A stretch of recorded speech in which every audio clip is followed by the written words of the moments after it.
Magandang araw sa inyo mga Lods. Ngayon naman ay pag-uusapan natin yung isa sa mga nagte-trending na sinabi ni Coach Jolly pa. Coach Jolly pa is a legendary coach dito sa Pilipinas. Kumbaga, institusyon na yan. Matagal na nagko-coach dito yan sa Pilipinas. Ang sinabi niya, dapat daw i-improve daw natin ulit yung art of passing and also the art of receiving the ball. Pagkatapos, ang isa pang sinabi niya ay dapat daw i-maximize natin yung 3-point shooting natin. Well mga Lods, gusto kong ihalo kasi yan doon sa sinabi naman ni Coach Tab Baldwin na ang culture daw dito sa Pilipinas ay hindi niya gusto. Kasi yung culture daw dito sa Pilipinas, ang pinapractice natin, nagka-create tayo ng sitwasyon or gumagawa tayo ng sitwasyon para makatira tayo. Kumbaga, creating your own shot. Pero sa Europe kasi and international, usually, nagka-create ng sitwasyon para makakuha ng libre yung kasama. Philippine basketball, you put the ball in a player's hands and that player sees what he can create for himself. When that runs into a wall, then he gives it to somebody else who does the same thing.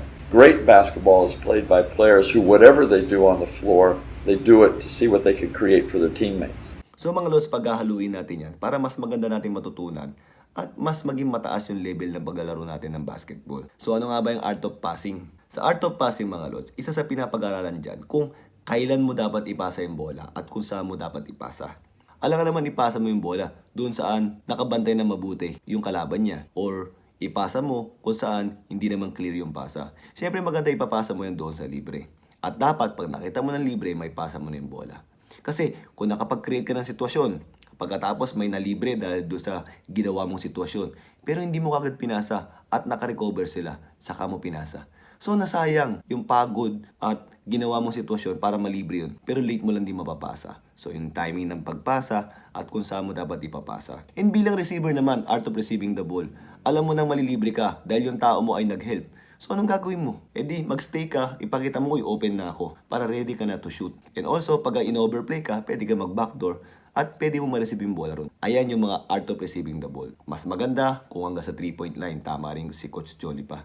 Kasi nakakapag-create yan ng malaking space para sa mga attacker ng team nyo. Kung kayo, meron kayong 3-point shooter, mas magiging madali ang pag-drive or pag-roll ng mga players nyo. Mahihirapan yung kalaban nyo kung paano kayo babantayan. So mga Lods, paghahaluin na natin. So ito mga Lods, simple lang to. Makikita nyo to madalas sa mga European basketball, international basketball. Yung pinapangarap natin na sana tayo ganun din. So magkakaroon tayo ng pick and roll dito sa ibabaw. White ang offensive team. So ngayon, pag yan nagbigay ng screen dito yan, gamitin mo muna yung screen. Huwag kang reject screen. Tingnan mo muna yung magiging sitwasyon. So kung napatama mo yan, usually ito, nagsishow to. Pwede mag-show hard dyan, kasi napatama mo eh. Kailangan una mo pag-aralan kung paano mo patatamahin ng maayos yung screen.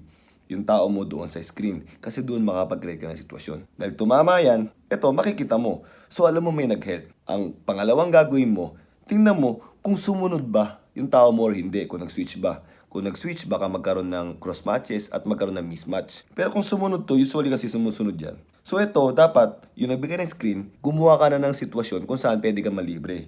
Kasi nakapag-create ng sitwasyon, yung kasama mong may bola, na yung dalawa ay babantayan siya. So malamang sa malamang, ikaw yung malibre. So nabasa mo yung sitwasyon, kailangan rumol ka. Di ba? Kasi nagawa niya na yung trabaho niya, na-attract niya yung tao mo, ikaw, humanap ka ng libre. Art of receiving the ball. So ngayon, pag nangyari sitwasyon na yan, or pwede kang bumalik dito para talaga makita mo silang dalawa, titignan mo ngayon kung saan ang libre. Art of passing naman. Ito ba yung libre? Eh, paano kung humelp to? Ito yung libre. Paano kung ito yung humelp? Ito yung libre. Paano kung ito yung humelp? Ito yung libre. So ngayon mga Lods, usually, pag bumalik dito kasi, ito ang nagbibigay ng help. Ito bumababa. Ito, tinatao niya kasi one pass away kung dito nakaharap. So pwede mo na yan ipasa dito. Habang nag-roll yan, ipapasa mo dito. Kasi mas babantayan muna nila to dahil high percentage shot to eh. So ito yung iiwanan mo usually. So pwede mo nang ipasa yan. Art of passing, art of receiving the ball, and also yung 3-point shot nga na sinasabi ni Coach Jolly pa. Kailangan ma-shoot mo to. Para next time, pag effective na yung mga 3-point shooter natin, ay mas magiging madali na. Dahil natatakot siyang humelp dito pag roll, naibigay yung bola, late na siya makakarating. Magiging high percentage shot na. So mga Lods, papakita ko sa inyo yung example niyan. Isa sa pinaka-idol ko na European player. So yan, dumaan siya sa screen, nag-show hard, bumalik siya, nakita niya yung tao niya. So rumol yung kasama niya, may humelp doon sa corner, pinasa yung bola doon sa corner shot, 3 points. Dahil dyan, alam na natin mga shooter yan. Next time, ang mangyayari dyan, ganito lang kasimple. Pagdaan sa pick, dahil hindi sila gano'ng nag-head dahil sa mga shooters, pag roll, hit the roller, easy basket. So ayan Lods, napag-aralan natin yung art of passing, art of receiving the ball, tapos yung kahalagaan ng 3-point shooting. Tapos hinalo natin yan sa creating a situation para makatira yung kasama mo. So dalawang coach na magaling, pinagsama natin yung idea para meron tayong matutunan. So mga Lods, sana meron kayong natutunan dito at pwede nyo yan i-apply sa paglalaro nyo ng basketball sa pagko-coach. Sana meron sense to mga pinagsasabi ko at kung may mga tanong kayo, just comment below. Thank you!